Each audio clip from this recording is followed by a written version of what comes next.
റസൂലുള്ളാഹി സ്വല്ലല്ലാഹു അലൈഹി വസല്ലം തങ്ങളുടെ മുമ്പിൽ ഒരു മനുഷ്യൻ വന്ന് പറയുന്നു, യാ റസൂലല്ലാഹ്, അല്ലാഹുവിന്റെ റസൂലേ, ഇന്നി അസ്ബതു ദംബൻ അദീമാ ഫഹൽ ലീ മിൻ തൗബ. അല്ലാഹുവിന്റെ റസൂലേ, ഞാൻ വല്ലാത്ത ഗുരുതരമായൊരു തെറ്റ് ചെയ്തു പോയി നബിയേ, ഗുരുതരമായൊരു തെറ്റ് ഞാൻ ചെയ്തു പോയി. ഫഹൽ ലീ മിൻ തൗബ, എനിക്ക് വല്ല തൗബയുമുണ്ടോ, വല്ല തൗബയുമുണ്ടോ? അല്ലാഹു എന്നെ സ്വീകരിക്കുമോ, അല്ലാഹു എന്നെ സ്വീകരിക്കുമോ? വലിയ തെറ്റ് ചെയ്തു പോയി നബിയേ. ഈ ഹദീസ് നോക്കണം.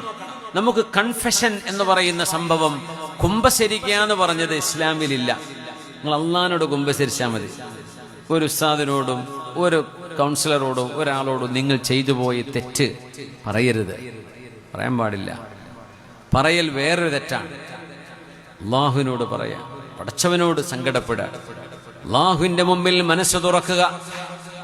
ആ തെറ്റൊരു മനുഷ്യനോട് പറയരുത് എന്നതിന്റെ ഏറ്റവും വലിയ ഉദാഹരണമാണ് ഈ ഹദീസ്. അഖ്റജഹു തുർമുദി വരിജാലുഹു സിഖാത്ത്. പ്രബലമായ ഹദീസാണിത്, സുനൻ തുർമുദിയിൽ ഉദ്ധരിക്കപ്പെട്ടത്. പുന്നാര നബിയോട്, നബിയേ, ഞാൻ ഗുരുതരമായൊരു തെറ്റ് ചെയ്തിരിക്കുന്നു എന്ന് പറഞ്ഞപ്പോ പുണ്യ നബി ചോദിച്ചത് എന്താ തങ്ങൾ ചോദിച്ചത്? ആ തെറ്റെന്താണെന്ന് ചോദിച്ചോ? ചോദിച്ചില്ല.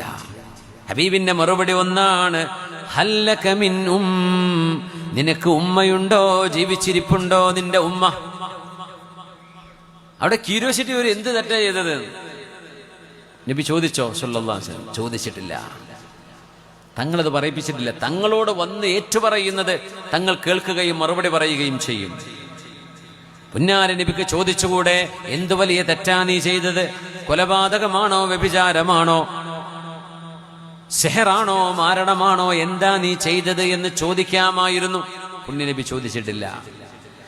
യാ റസൂലല്ലാഹ്, അല്ലാഹുവിന്റെ റസൂലേ, ഇന്നി അസ്ബതു ദംബൻ അദീമാ, വലിയ ഗുരുതരമായൊരു തെറ്റ് ഞാൻ ചെയ്തു പോയി.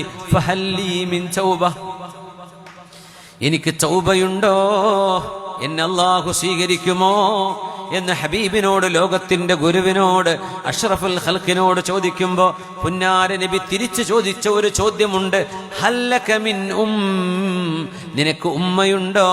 ഖാല ലാ, ഇല്ല നബിയേ, എന്റെ ഉമ്മ മരിച്ചു പോയിട്ടുണ്ട്. അപ്പൊ ചോദിച്ചു, ഹല്ലക മിൻ ഖാല, നിന്റെ ഉമ്മയുടെ ജ്യേഷ്ഠത്തിയോ, ഉമ്മയുടെ അനിയത്തിമാരോ ജ്യേഷ്ഠത്തിമാരോ ആരെങ്കിലും ജീവിച്ചിരിപ്പുണ്ടോ? നിന്റെ എളാമയോ മൂത്തമ്മയോ നിനക്ക് ജീവിച്ചിരിപ്പുണ്ടോ?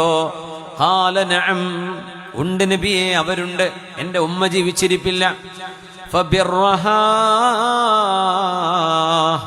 നേരെ പോയിട്ട് നിന്റെ എളാമക്കോ നിന്റെ മൂത്തമ്മയോ ആരാണോ ജീവിച്ചിരിപ്പ്, മൂത്തമ്മയാണെങ്കിൽ അവരില്ലെങ്കിൽ എളാമ, അവർക്ക് പോയിട്ട് ഗുണം ചെയ്യുമോനെ, അവർക്ക് ചെന്ന് ഖിദ്മത്ത് ചെയ്യേ, അവരെ സന്തോഷിപ്പിക്ക്, അവർക്ക് വേണ്ട കാര്യങ്ങൾ ചെയ്തു കൊടുക്ക്.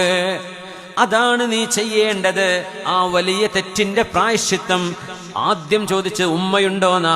ഉമ്മയുണ്ടെങ്കിൽ ആ ഉമ്മയെ സന്തോഷിപ്പിക്കുന്നത് താൻ ചെയ്തു പോയ തെറ്റിന്റെ പ്രായശ്ചിത്തമാണ് എന്ന് പഠിപ്പിക്കുകയല്ലേ ലോകത്തിന്റെ ഗുരു ചെയ്തത് സ്വല്ലല്ലാഹു അലൈഹി വസല്ലം.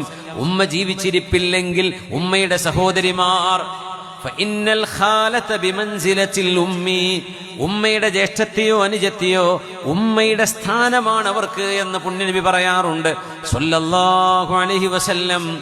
അത്രമേൽ ഒരു മനുഷ്യന്റെ തെറ്റുകൾ എത്ര വലുതാണെങ്കിലും മനുഷ്യരും തമ്മിലുള്ള ഇടപാടുകൾ വീട്ടണം. അത് ഉമ്മയെ പൊരുത്തപിടിച്ചിട്ട് കാര്യമില്ല.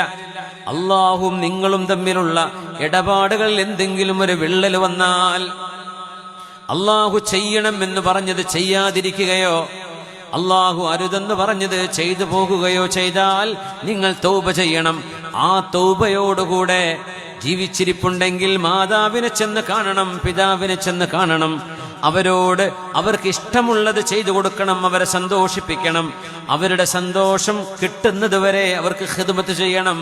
നമ്മൾ ചെയ്തു പോയ തെറ്റുകളെ മായ്ച്ചു കളയാനത് കാരണമാണെന്ന് നബിയുനാ റസൂലുള്ളാഹ് സ്വല്ലല്ലാഹു അലൈഹി വസല്ലം.